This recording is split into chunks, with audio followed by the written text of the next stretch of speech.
3 দিন ধরে দফায় দফায় জিজ্ঞাসাবাদ সন্দীপ ঘোষকে। আরজি করে প্রাক্তন অধ্যক্ষ সন্দীপ ঘোষ, তাকে পর 3 দিন জেরার সম্মুখীন হতে হয়েছে। ইতিমধ্যেই 2 ঘন্টা অতিবাহিত, তিনি সিজিও কমপ্লেক্সে রয়েছেন, সিবিআই জিজ্ঞাসাবাদ চলছে। পরশু গতকালের পর আজও সিজিওতে সন্দীপ, 2 ঘন্টা পেরিয়ে গিয়েছে, চলছে জিজ্ঞাসাবাদ। সন্দীপের উত্তরে একাধিক অসঙ্গতি পাওয়া যাচ্ছে বলে সূত্র মারফত জানা যাচ্ছে। পরপর 3 দিন তাকে দফায় দফায় ঘন্টার পর ঘন্টা নাগাড়ে জিজ্ঞাসাবাদ করা হয়েছে। গতকাল 11টা নাগাদ রাতে তাকে সেখান থেকে বেরোতে দেখা গিয়েছিল। আবার আজকে সকাল 10:30টা নাগাদ তিনি পৌঁছে যান সিজিও কমপ্লেক্সে, অর্থাৎ 12 ঘন্টাও কাটেনি। তিনি আবার সিজিও কমপ্লেক্সে, তাকে হাজিরা দেওয়ার জন্য ডাকা হয়েছে এবং তাকে বারবার যে প্রশ্নগুলো করা হচ্ছে তার উত্তরের সঙ্গে বিভিন্ন অসঙ্গতি মিলছে, এমনটাই সূত্র মারফত জানা যাচ্ছে। প্রথম থেকে অভয়া খুন ও ধর্ষণ মামলায় তাকে বারবার বিভিন্ন তার বিরুদ্ধে অভিযোগ উঠে এসেছে। সেই সময়, অর্থাৎ যখন আরজিকর কাণ্ড হয়, সেই সময় তিনি সেখানকার অধ্যক্ষ। তারপর তাকে সেখান থেকে সরানো হয় এবং এরপর বারবার তাকে সিবিআই দফতরে জেরা করা হয়েছে, জিজ্ঞাসাবাদ করা হয়েছে, কখনো 13.5 ঘন্টা, কখনো 13 ঘন্টা। আজ ইতিমধ্যেই 2 ঘন্টা অতিবাহিত, এখনো পর্যন্ত চলছে জিজ্ঞাসাবাদ এবং তিনি যে সমস্ত উত্তর দিচ্ছেন সেই উত্তরে বেশ কিছু অসঙ্গতি পাওয়া যাচ্ছে, এমনটাই সূত্র মারফত জানা যাচ্ছে। এখনো পর্যন্ত জিজ্ঞাসাবাদ চলছে।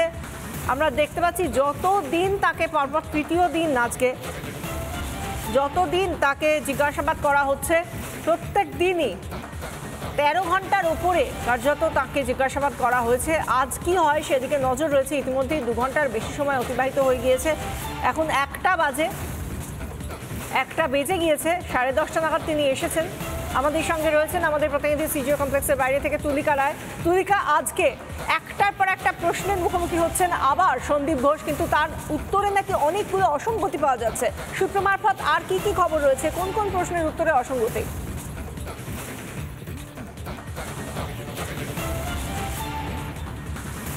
দেখো, 3 দিন ধরে যে জিজ্ঞাসাবাদ করা হচ্ছে দফায় দফায় প্রাক্তন অধ্যক্ষ সন্দীপ ঘোষকে, সেখানে কিন্তু তাকে যে প্রশ্নগুলো করা হচ্ছে তার উত্তরে অসঙ্গতি পাওয়া যাচ্ছে এই সন্দীপ ঘোষের কথায়।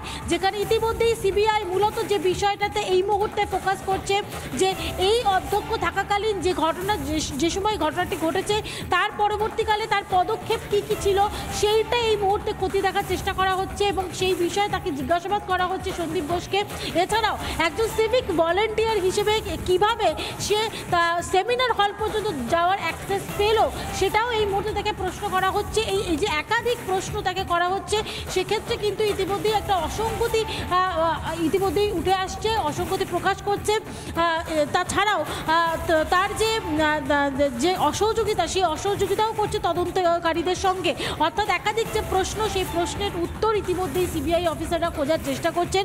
সে কারণে অসঙ্গতি পাওয়া যাচ্ছে বলেই কিন্তু তাকে দফায় দফায় এই মুহূর্তে জিজ্ঞাসাবাদ করা হচ্ছে।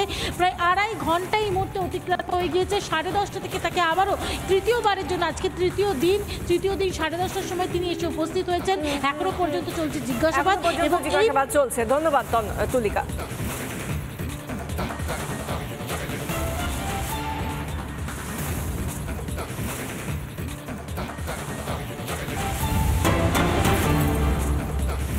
এই মুহূর্তের বড় খবর, লালবাজারে তলব করা হলো সুখেন্দু শেখর রায়কে। বিকেল 4টে তলব তৃণমূল সাংসদ সুখেন্দু শেখর রায়কে। সোশ্যাল মিডিয়ায় সন্দীপ ঘোষের গ্রেফতারির দাবি তুললেন সুখেন্দু শেখর রায়। কোনো নোটিশ পাননি দাবি তৃণমূল সাংসদের। নোটিশের বিষয় কিছুই জানেন না দাবি তৃণমূল সাংসদ সুখেন্দু শেখর রায়। আমাদের সঙ্গে রয়েছেন সরাসরি আমাদের প্রতিনিধি অনুপম পাত্র। অনুপম, সুখেন্দু শেখর রায় তিনি কি বলছেন এবং কি কারণেই বা তাকে লালবাজারে তলব করা হলো?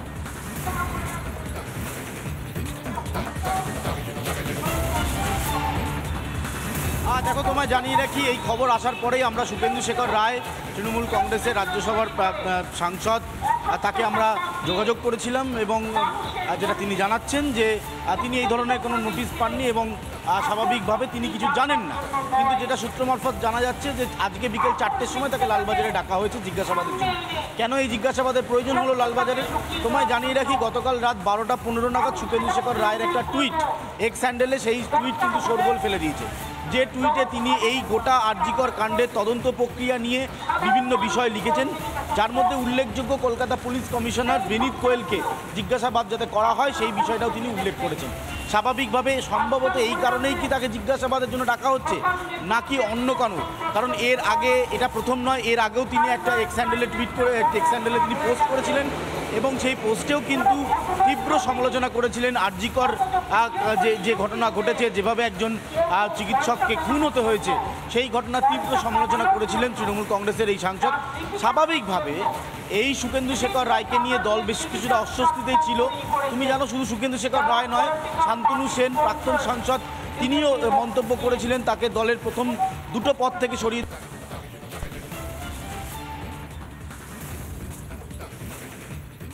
রায়কে ডাকা হয়েছে বিকেল 4টার সময়, এমনটাই কিন্তু খবর। ফলে যেটা কতটা সত্যি কতটা মিথ্যে যদি রায়ের সাথে যোগাযোগ করা হলে তিনি জানাচ্ছেন যে তিনি এই বিষয়টি জানেন না এবং আজকে বিকেল 4টার সময় জান কিনা অবশ্যই সেদিকে নজর রাখবে যে তিনি আজ বিকেল 4টের সময় যান কিনা। ধন্যবাদ অনুপম। আমরা কথা বলছিলাম, সঙ্গে ছিলেন আমাদের প্রতিনিধি অনুপম পাত্র। যে কথা জানা যাচ্ছে যে একদিকে লালবাজারের তলব সুখেন্দু শেখর রায়কে, বিকেল 4টের মধ্যে তলব করা হয়েছে তৃণমূল সাংসদকে। অন্যদিকে সাংসদ নিজে বলছেন তিনি কোনো নোটিশ পাননি, তিনি কোনো নোটিশের বিষয়ে কিছু জানেন না, এমনই দাবি তৃণমূল সাংসদ সুখেন্দু শেখর রায়। এদিকে সোশ্যাল মিডিয়ায় সন্দীপ ঘোষের গ্রেফতারি নিয়ে দাবি তোলেন সুখেন্দু শেখর, কিন্তু তিনি বলছেন তিনি কোনো নোটিশ লালবাজারের তরফ থেকে পাননি।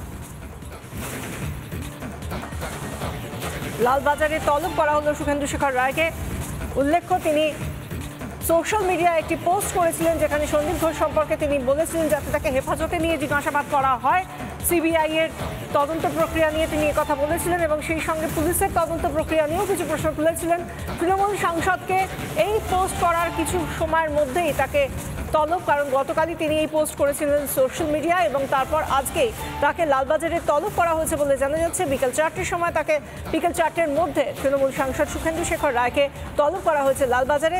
যদিও সুখেন্দু শেখর রায় তৃণমূল সাংসদ, তিনি বলছেন তিনি কোনো রকম নোটিশ পাননি, তিনি নোটিশের বিষয়ে কিছু জানেন না, এমনই দাবি তৃণমূল সাংসদ সুখেন্দু শেখর রায়ের। এবার দেখার যে আদতে আজ বিকেল 4টের সময় সুখেন্দু শেখর রায় লালবাজারে এই তলবে হাজিরা দেন কি দেন না, সেদিকে নজর থাকছে। এদিকে যে কথার প্রেক্ষিতে এই তলব হতে পারে বলে জল্পনা উস্কে দিয়েছে তা হলো সোশ্যাল মিডিয়ায় সন্দীপ ঘোষের গ্রেফতারির দাবি তোলেন সুখেন্দু শেখর। তার জেরেই কি তলব লালবাজারের, এই প্রশ্ন যখন উঠছে তখন একেবারে আইনি প্রক্রিয়ার দিকে একেবারে আঙুল তুলে তিনি বলছেন যে নোটিশ পাঠানোর কথা, যদি নোটিশ আসে তাহলেই তো তিনি যাবেন, কিন্তু তিনি বলছেন কোনো রকম নোটিশ লালবাজার থেকে বা পুলিশের তরফ থেকে তিনি পাননি। সেই কারণে এরপর তিনি কি করেন বা তাকে আজ লালবাজারে বিকেল 4টের মধ্যে দেখা যায় কি না যায় সেদিকেই নজর থাকছে।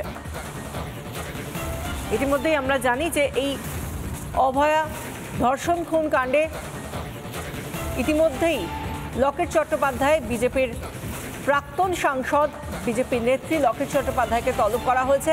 অন্যদিকে দুই চিকিৎসক সুবর্ণ গোস্বামী এবং কুণাল সরকার, তাঁদেরকেও তলব করা হয়েছে। আর এবার তৃণমূল সাংসদ, রাজ্যসভার তৃণমূল সাংসদ সুখেন্দু শেখর রায়কেও তলব লালবাজারে। যদিও কোনো নোটিশ তিনি পাননি, কথা বলছেন সাংসদ নিজে। গতকালই সোশ্যাল মিডিয়ায় একটি পোস্ট করেছিলেন সুখেন্দু শেখর রায়। তিনি বলেছিলেন সন্দীপ ঘোষকে, আরজিকরের প্রাক্তন অধ্যক্ষ সন্দীপ ঘোষকে হেফাজতে নিয়ে যাতে জিজ্ঞাসাবাদ করা হয়, গ্রেফতারির দাবি তোলেন সুখেন্দু শেখর।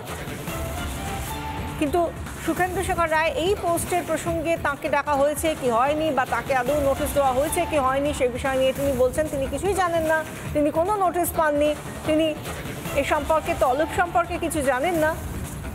এদিকে লালবাজারের তলব জানা যাচ্ছে বিকেল 4টের মধ্যে তৃণমূল সাংসদকে তলব করা হয়েছে। 4টের সময় তিনি যান কি না যান সেদিকে অবশ্যই নজর থাকছে।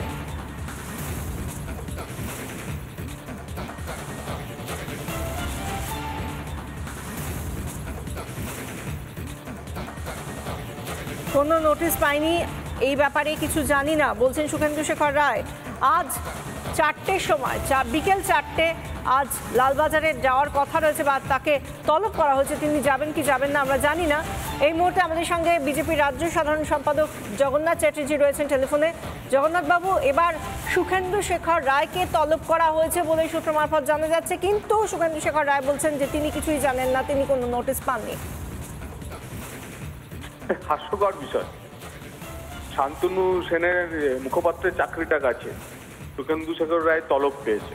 আমরা তো ভাবছিলাম যে আমাদের লকেট চ্যাটার্জি, ডক্টর কুণাল সরকারের মতো বিশিষ্ট জনদের যারা কিনা যাদের জাগ্রত বিবেকের জন্য এই নিয়ে সরব হয়েছিলেন, ফলে তারা লালবাজারের তলব পাবে। কিন্তু তৃণমূলের যারা নিদ্রিত বিবেক, যাদের নিদ্রায় রয়েছে, যাদের বিবেক কুম্ভকর্ণের নিদ্রায়, তাদেরকেও তলব করা শুরু হলো। ইদানিং দেখছিলাম যে সুখেন্দু শেখর তার সুর সোশ্যাল মিডিয়ায় একটু অন্যরকম, বুঝতে পারছিলাম না উনি শিবির পরিবর্তন করলেন কিনা। এই রাগেই পিসি থেকে ভাইপো শিবিরে চলে যাওয়ার ফলে দ্বিতীয়টি তার রাজ্যসভা সিকিওর করার জন্য সেটা গেলেন কিনা সেটাও বুঝতে পারছি না। এই তার প্রতিফলন হয়তো কলকাতা পুলিশকে দিয়ে করা হচ্ছে, এবং যেভাবে সন্দীপ ঘোষকে এক মেডিকেল কলেজ থেকে অন্য মেডিকেল কলেজে পাঠিয়ে দিয়ে পুরস্কার দেওয়া হয়েছে, ঠিক একইভাবে যারা বিরুদ্ধে সরব হচ্ছেন, যাদের অন্ততপক্ষে এই পরিস্থিতিতে দাঁড়িয়ে এই অভয়া বলুন, তিলোত্তমা বলুন, নির্যাতিতার প্রতি এবং সমাজের যে রোষ এই সরকারের প্রতি তৈরি হয়েছে তাতে সমব্যথী হচ্ছেন, তাদেরকে একটু করকে দেওয়ার ব্যবস্থা করেছেন। ভারতবর্ষের বিভিন্ন প্রান্ত জুড়ে সামাজিক মাধ্যমে যারা সরব হয়েছেন তারাই কলকাতা পুলিশের চিঠি পেয়েছেন। কলকাতা পুলিশ জেনে রাখুক, তাদের চিঠিতে কোনোভাবেই কাজ হবে না। তারা কেন্দ্রীয় মন্ত্রী সুকান্ত মজুমদারকে অব্দি গ্রেপ্তার করেছেন।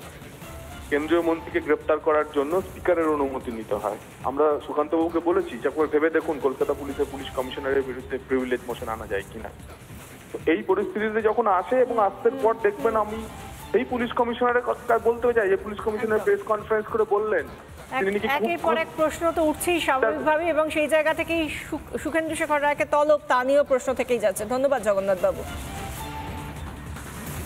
আমাদের সঙ্গে টেলিফোনে রয়েছেন সিপিআইএম নেতা সুজন চক্রবর্তী। সুজন বাবু, আপনাকে স্বাগত জানাবো। লালবাজারে এবার তলব করা হলো সুখেন্দু শেখর রায়কে, এই নিয়ে আপনার কি প্রতিক্রিয়া? সুখেন্দু শেখর রায়কে লালবাজার তলব করেছে। সুখেন্দু শেখর রায় বিবেকের ডাকে সাড়া দিয়েছেন। দিয়ে 8-10 জন সংবেদনশীল মানুষ যা বলছে, ঠিক আছে স্যার, 8-10 জন সংবেদনশীল মানুষ যা বলছে সেই মনোভাবেই উনি কথা বলেছেন, এবং সেই কারণে উনি যেহেতু পোস্ট করেছেন যে ওকে সিপিকে হেফাজতে নিয়ে তদন্ত করতে হবে, জিজ্ঞাসাবাদ করতে হবে, এইটা কেন বলেছেন? এইটা বলার অধিকার কারণ নেই, বাক স্বাধীনতা থাকবে না, কেউ মনে করলেও থাকবে না। মুখ্যমন্ত্রী বিবেকবান হতে বলেছেন, সেই আহ্বানে যদি তৃণমূলের লোক সাড়া দেয় তাহলেও থাকবে না। সংবেদনশীল মানুষ অথবা বিবেকবান মানুষ তার মতন করে যদি কোনো কথা বলতে চান বা হঠাৎ করে হতে চান, আগে ছিলেন না, তাহলেও তাকে রক্তচক্ষু দেখাতে হবে। এটাই স্বৈরাচার বলে, তাকে স্বৈরাচারী মননের প্রতিফলন। আরে পুলিশ কমিশনার অযোগ্যতা দেখিয়েছে, অপদার্থতা দেখিয়েছে। যারা বডি ওইভাবে খুন করার পর তথ্য লোপাট করতে চেয়েছে তাদের বিরুদ্ধে কোনো অ্যাকশন নিতে পারে না। হাসপাতাল ভাঙচুর করেছে, তার বিরুদ্ধে কোনো অ্যাকশন নিতে পারে না। সমস্ত প্রতিবাদীদের ডাকতে শুরু করেছে, সমস্ত প্রতিবাদীদের, নাট্যকর্মী, সমাজকর্মী, প্রতিবাদী, ডিওয়াইএফআই এসএফআই এর কর্মী। এই চলতে চলতে তৃণমূলের নেতাকর্মীরা পারলে বুঝুন যে নিজের যা মনে করবেন সেই কথাটা বলার অধিকার এ রাজ্যে থাকছে না। এই যে কথাটা আমরা বলছিলাম এটা স্পষ্ট। মুখ্যমন্ত্রীকে জিজ্ঞাসা করুন উনি বিবেকবান হতে নাকি বলেছিলেন। বিবেকের আহ্বানে কেউ সাড়া দিলে তার এই পরিণতি কেন? বিবেক বোধ সম্পন্ন মুখ্যমন্ত্রীটা কি বলবেন, নাকি নিজের বিবেকটা তার নষ্ট হয়ে গেছে? ধন্যবাদ সুজন বাবু। কথা বলছিলাম সিপিআইএম নেতা সুজন চক্রবর্তী ছিলেন আমাদের সঙ্গে। আমরা একবার শুনে নেব বিজেপি নেতা দিলীপ ঘোষ তিনি কি বলছেন।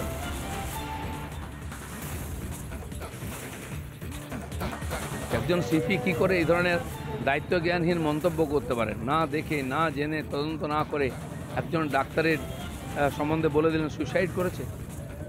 রাস্তার লোকের মতো বলছেন, পার্টির নেতাদের মতো বলছেন। সেই জন্য তো প্রথম তাকে সাসপেন্ড করে তার ইউনিফর্ম কেড়ে নেওয়া উচিত, তারপরে সিবিআই যা করার করবে তাকে। আমরা প্রত্যেক বিরোধী নেতা নেত্রীদের সঙ্গে যখন কথা বলছি তারা বলছেন যে স্বৈরাচারিতার নজির রাখা হচ্ছে, এবং সেই জন্য যদি কেউ তৃণমূলের তরফ থেকেও যদি কোনো নেতা সাংসদ তারা যদি নিজেদের বিবেকের কথা বলেন তাহলে তাদেরকে নির্দিষ্ট করে তাদের বিরুদ্ধে ব্যবস্থা নেওয়া হচ্ছে। আমাদের সঙ্গে রয়েছেন প্রদেশ কংগ্রেস সভাপতি অধীর রঞ্জন চৌধুরী। অধীরবাবু, এবার লালবাজারে তলব সুখেন্দু শেখর রায়কে, আপনার কি প্রতিক্রিয়া? তৃণমূল দলের জন্য এত সার্ভিস দেওয়ার পর সত্য কথা বলার জন্য তাকে আজকে লালবাজারে তলব করা হয়েছে। এটা একটা নেহাত সত্য কথা। একটা এই সত্যটা সহ্য করার মতন ক্ষমতা মমতা ব্যানার্জির নেই। আমি তো সুখেন্দু শেখর রায় মহাশয়কে ধন্যবাদ জানাবো তার এই স্পষ্ট স্পষ্ট ভাষণের জন্য, এবং তিনি যা বলেছেন তার মধ্যে যুক্তি আছে। তিনি নিজে একটা বড় লয়ার, তার মনে হয় যে তিনি বলেছেন কোনো অপরাধ তো করেননি, তাতে তলব করার কি আছে। আমি সুখেন্দু শেখর রায়ের পক্ষে কথা বলছি, আমি এই ধরনের তলবের নিন্দা করছি। বেশ করে যে বলেছে, তার অধিকার আছে বলার, তাই সে বলেছে। মমতা ব্যানার্জির দমন পীড়ন মানসিকতা আজকে সুখেন্দু বাবুকে লালবাজারে ডেকে পাঠানোর মধ্যে দিয়ে আমরা পরিলক্ষিত করছি। এই দমন পীড়ন বাংলা মানুষ মেনে নিচ্ছে না, মানবে না। সুখেন্দু শেখর রায় লয়ার, তার মতামত জানাতেই পারে, অসুবিধা কি আছে। ধন্যবাদ অধীরবাবু। অধীর রঞ্জন চৌধুরী প্রদেশ কংগ্রেস সভাপতি ছিলেন আমাদের সঙ্গে টেলিফোন লাইনে। লালবাজারে তলব সুখেন্দু শেখর রায়কে। তৃণমূল সাংসদ সুখেন্দু শেখর রায়, রাজ্যসভায় তৃণমূল সাংসদ, তিনি গতকালই একটি সোশ্যাল মিডিয়ায় পোস্ট করেছিলেন এবং সেখানে তিনি সন্দীপ ঘোষের গ্রেফতারি দাবি তোলেন এবং তাকে হেফাজতে নিয়ে যাতে জিজ্ঞাসাবাদ করে সিবিআই, সেই দাবিও তোলেন সুখেন্দু শেখর রায়। প্রশাসনের বিরুদ্ধেও কথা বলার সুর শোনা যায় তাঁর পোস্টে।